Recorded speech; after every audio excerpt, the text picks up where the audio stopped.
Welcome to Living the Reclaim Life podcast. I'm Denisha. We're glad you're here for conversations that revive hope, inspire healing, and encourage you to live a vibrant life with Christ. So grab a cup of coffee as we chat with today's guest.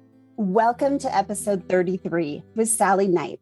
We are having a blast together this month, talking about topics that matter in our lives. And I'm so thankful that Sally has sought the Lord on what he had planned for this month and selecting topics that would really resonate with our lives. Today will be no different as Sally shares wisdom from a place of walking hard things out in life and making it to the other side. And I looked up the word wisdom. And the definition for the word wisdom is the quality of having experience, knowledge, and good judgment, the quality of being wise. Now, I don't know about you, but I've been in places that have seemed so dark that I wasn't sure if there was a light at the end of the tunnel. And so today we're going to talk about hope and healing that comes from those hard places. Today we're going to talk about joy. And joy isn't an easy thing to grasp, right? I mean, have you ever struggled finding joy? I know that God's word says the joy of the Lord is our strength. So we need joy, but Sally, joy isn't an easy thing to grasp, is it? No. Hi to you, Denisha. Joy is not. It's kind of funny. God is humorous. I have dealt with depression and anxiety a lot of my life. But one gift do I have? The gift of encouragement. Now, that to me is just the humor of God. But joy, no, we don't have joy every day, but we can ask for joy every day because, like you said, the joy of the Lord is our strength. And years ago, I'm going to share a little bit of my testimony. When we lived in Pennsylvania, and my two older children were 13 and 10. Well, they were a little younger than that, actually, but I went through a very deep depression. My daughter was starting kindergarten, and I couldn't even get off the sofa to take her. Her dad had to. And it was awful. And someone said to me during that time, there is light at the end of the tunnel. And I just grabbed onto that with both hands and thought, just a simple sentence like that gave me hope that there was life on the other side of this depression. During that time, as I look back, I see that I went through a lot of inner healing, dealt with a lot of my baggage, and God did heal me. And so I don't know, friends out there, what you may be dealing with, what kind of darkness you're enveloped in. Do you believe the lie that you'll never get on the other side of this? Because with God, there is light at the end of the tunnel. There's his light. And his light dispels all darkness. And I'm not being flipped because my depression went on 3 years. 3 years. And I did not function well as a wife, a mother. No, it was just like I was out of it. But God was good in spite of it. So if you find yourself in that tunnel, know a couple things. He's in there with you. He's probably holding you. But know that if we cling to God and if we trust him for the outcome and trust him that he knows what he's doing, even in this dark place, that we can find his joy. And 4 years ago, last month, I lost my husband of 53 years. I met him at the age of 15. I loved his hair because it looked like Elvis's hair. You know, it came down on his forehead, and he drove a cool car. And but truly, it was love at first sight. And I went right from my home to marriage, never lived on my own. So when he passed away, I felt like I had lost everything. My well, I'd lost my provider, my lover, my comforter, he would keep me stable when I wasn't. He was a wise, wise man. And I lost him, and I thought I would not survive. The grief was unbelievable. I remember when the last house guest left after his memorial service, and I put my head on the counter and I sobbed the deepest sobs I've ever cried. And the Lord said to me, okay, all these years you've taught classes, all these years you've talked about, I'm faithful. Mm-hmm. Now you're going to have to really walk in it. I had to make a choice right then. Did I trust him or didn't I in this darkest time of my life? Well, as if that wasn't bad enough, what he told me to do, Holy Spirit said, write a book on your grief. And I'm like, serious. Now's not the time. Writing a book is hard and it's taxing, and you need to think. You don't think during grief. You really don't. Your mind is a muddle. You don't remember. You're in chaos. But I argued with him, and guess who won? He did. And I wrote the book and had it published within a year after Jim died. And I called it The Do's and Don'ts of Grief because my heart was to help others go through grief and know the principles that I came to know, and even the smallest little helps that would help someone else through this hard, hard journey. So I wrote it and had it published. And one of my chapters is called Survival Mode. And when we're in a dark place, we're just surviving. We get up each day and we just have to do what we have to do that day to get through the minute, the hour, the day. And some of my days, I didn't even want to get out of bed, but I would, and I'd make myself get dressed. And I'd pray, what can I do today to get through today? I was only surviving. And maybe right now, you're only surviving. You're holding on to the last of your hope and figure this will never get better. But friends, even that awful grief, I am now on the other side of it. Missing him still terribly, but I'm on the other side of it. So what does survival mode mean? It means you get up, you make yourself get up, you get dressed, and you say, the Lord, what do I need today to get through? And then watch how he answers. He'll send a friend, or you call a friend. Don't be shy. You call a friend and say, I need to go to lunch today. And my biggest thing was at that point, Hobby Lobby was across town. It wasn't close in the northwest part of Tucson like it is now. And I would get up and get ready and go to Hobby Lobby. And do you know, that got me through that day. A pleasant atmosphere, Christian music played. Maybe I'd buy something, maybe I wouldn't. Hobby Lobby got me through that day. We go to things for comfort, and I'm not talking about substance abuse. I did a little spending, but I caught myself and backed off. But we want to go to things that will ease the pain. And, I found that only God could really ease the pain. Yes, the people around me, my children, my dear friends, they helped ease the pain. But literally, it was God using these people through this time when I needed to get through each day. And you can't feel sorry for yourself, but you do. You wallow in self-pity. And I was allowed to do that for a while. But you have to make things happen.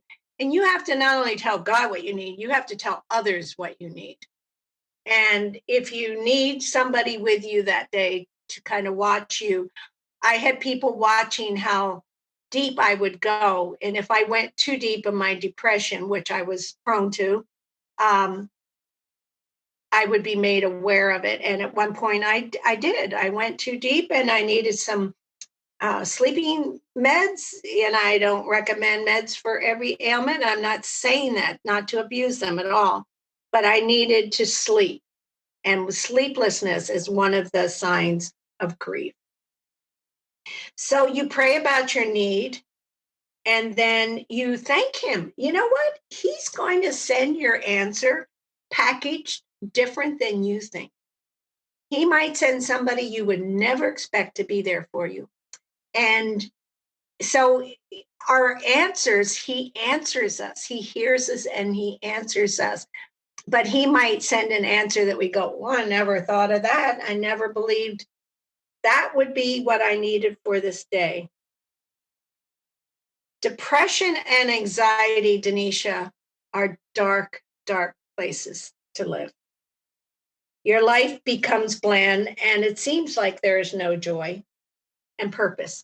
You just get up. And I don't know about you, but I'm one that likes to plan my next day and write down my goals and you just get up and walk through it. And this is all part of depression and grief.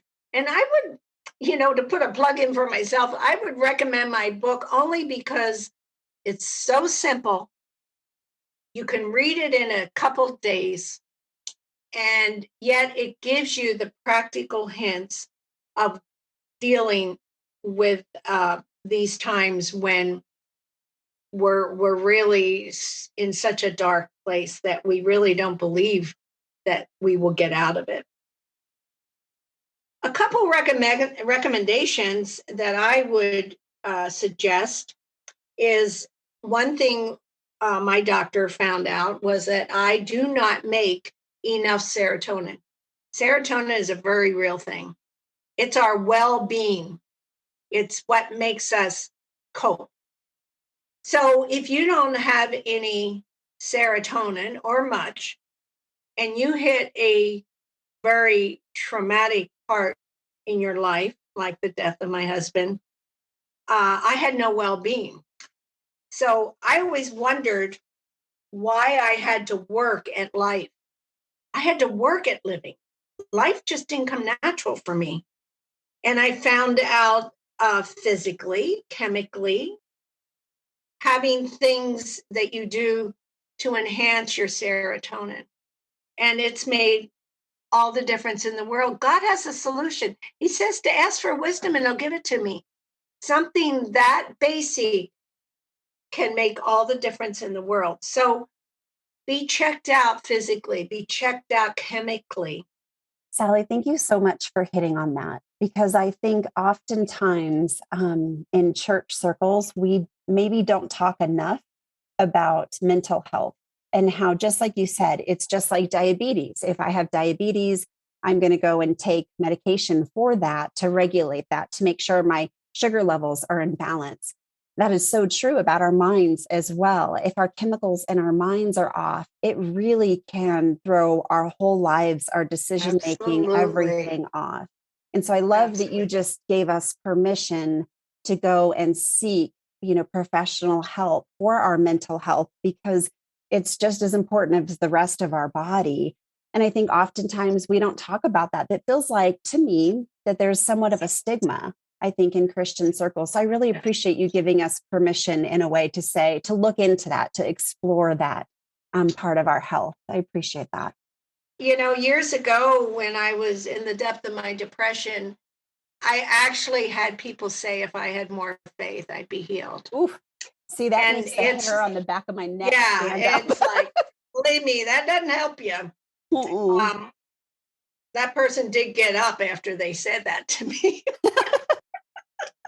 No, but start. Yeah. Do something. Yeah. Do something. Seek medical help. Seek a pastor. Seek a counselor. Seek a wise man or woman. We had the neatest pastor back in Pennsylvania who didn't have an actual church, but he did Bible studies throughout the week in all these different homes. And I met Richard. He would stop his meetings and say, let's pray for Sally. Mm-hmm. And I would have friends that would come, one particular best friend who came and dressed me and took me to these meetings. I think back now and I'm like, I can't believe I was like that. But I was. And so she'd take me to the Bible study and they'd pray. And I remember as after I was healed, and I was healed, girls, friends, I want you to know that I was healed of my depression. But once this pastor saw that I was on my way to healing, he kind of cut the apron strings, and I was a little hurt, like, well, I still might need you. And later, a couple years into ministry, having moved across the country, left family, talk about wanting to be depressed, but no, I was healed of it. I thought back and I thought, thank God he knew when to cut the strings. He knew I didn't need that anymore. Mm-hmm. And so that was really good. But what do you need? Ask God what you need. And remember that his light shines in our darkness. But Denisha, what keeps us from it the most of seeking help, asking for help, even a friend, pride. Yes. Yeah. And shame. Yes. Our shame, maybe God's saying, okay, Sally, it's time to deal with this.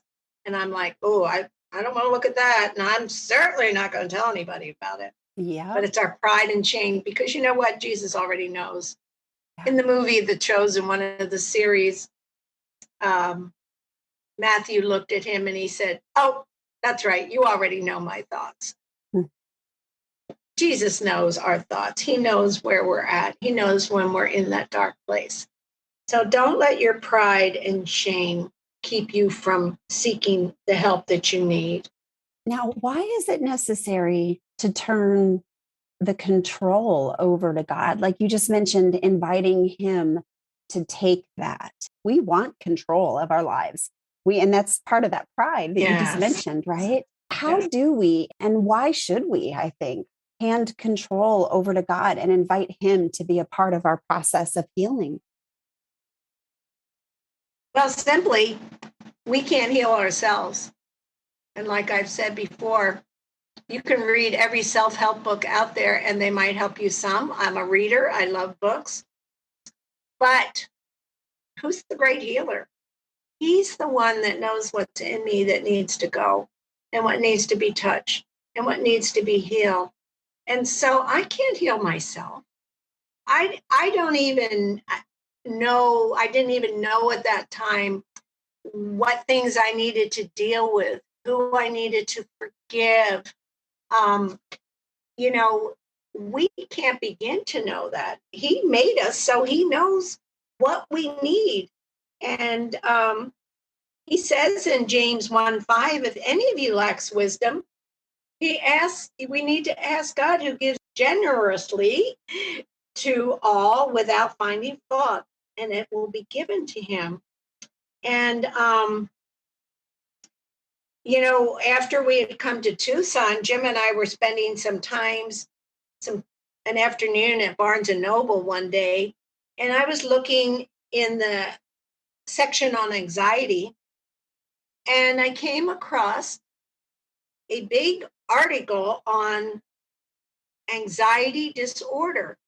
And I was so excited that I found Jim and said, what I've been suffering is really anxiety, not depression. Now, they go together somewhat, but as a medical note, there are different things that deal with each one.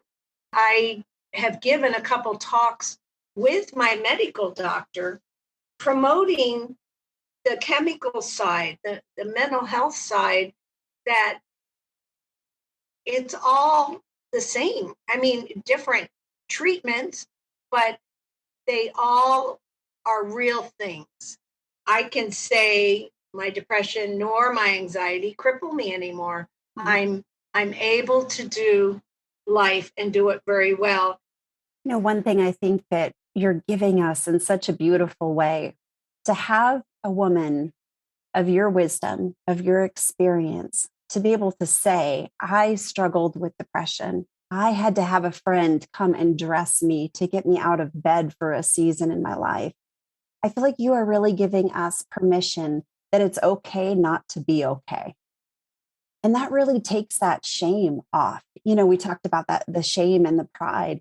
That really takes that shame off, because I think that innately, I think we truly believe that we have to be strong, that it's not okay if we're not okay, and that nobody can know it. And we have to put that mask on, continue about our days and our lives.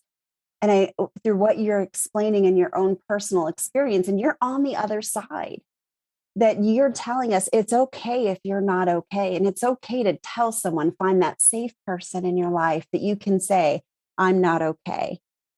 And what you said about this doesn't cripple me anymore. I just pray that your victory, Sally, can be a victory for the ladies who are listening, who are in the trench right now, who are experiencing this, and it does feel crippling and they're not okay. Ladies, I just hope that you hear Sally's words, that it's okay not to be okay. Amen. It's okay to call a friend. It's okay to ask for help. And if you look at Sally right now, she is on the other side. She has walked through that, carried on to foster over 60 kids. And that is amazing, because I'll bet when you were in the pit, Sally, you probably didn't think that that was possible, that there was light at the end of the tunnel. I just want to warn you, having over 60 foster kids come and go can lead you into a very deep depression. No. You're like, I'm not recommending that unless you're called to it. No, they were really good years, and we did have joy and we had provision. But I want to briefly talk about a very sensitive subject. If any of you are out there and your hope is so not there, so far away, I want to discuss suicide. If you are not on the right meds or the proper treatment, or you have not found your answer and you feel like, I'm done, this life would be better without me, that is a bold-faced lie. Your life is worth it because Christ made you in his image. And there is nothing that the enemy would love better than to destroy and hurt and lie to us that, nope, everybody would be better without you. That is a lie. Do not go there. Right now, if you have any thoughts toward that, get in your car and go visit a friend, call the suicide helpline, call your pastor, call someone and tell them how deep you are. Stop and get help. And Christ will meet you in this darkest place. He is attentive to our prayers 24/7. He never slumbers or sleeps. He leaves the 99 to find the one. Isn't that a beautiful picture of Christ? He will leave his other 99 knowing they're safe, and he will go and find the one. He will put you around his neck. He will cuddle you. He will say, I have a plan for you. I have a solution. Just be with me. Trust me, because I am faithful. And I just believe that maybe there is some of you out there that are in such a dark place that you think that there is no other solution, but there is. I'm here to tell you there is.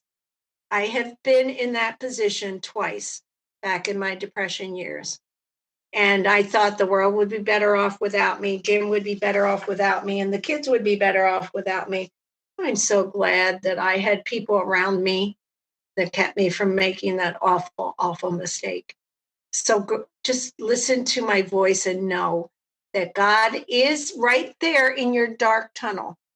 And he's going to either take your hand and lead you, or he's going to carry you to light and freedom. Amen.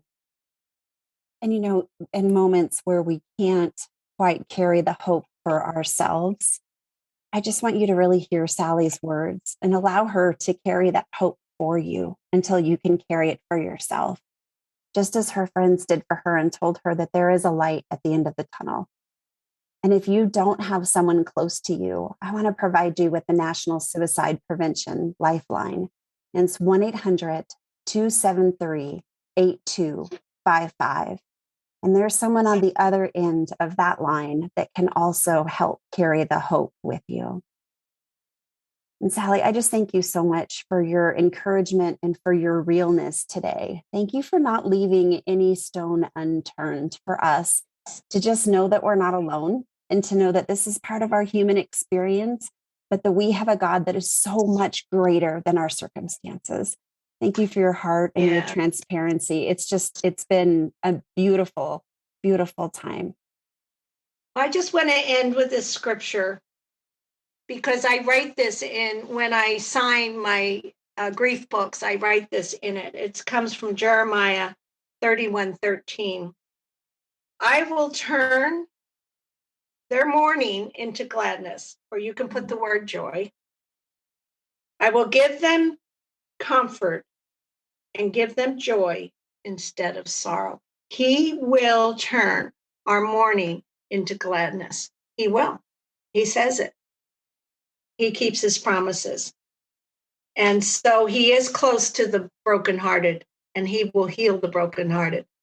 2 more promises. So lean on him and yes, to see what he has for you and your life. And he never wastes one thing. Never. Amen. And if you're interested in Sally's book, The Do's and Don'ts of Grief, you can find that on Amazon under Sally Knipe. That's Knipe. And the link to her book will also be in the show notes. And we hope that would be a source of encouragement for you as well. Thank you so much, Sally. And I look forward to next week. You're welcome. God bless. Thanks for listening. I pray you found hope in today's conversation and maybe even feel a little less alone in your story. Stay connected with us on Facebook and Instagram at Reclaimed Story. Want to learn more about living a reclaimed life and how you can be a part of our growing community of reclaimers? Check out our website at reclaimstory.com. All of those links and more will be in the show notes. And if you enjoyed this inspirational podcast, be sure to subscribe, rate, and review. That is a huge help in helping us reach more people to live the reclaimed life. Thank you so much for listening.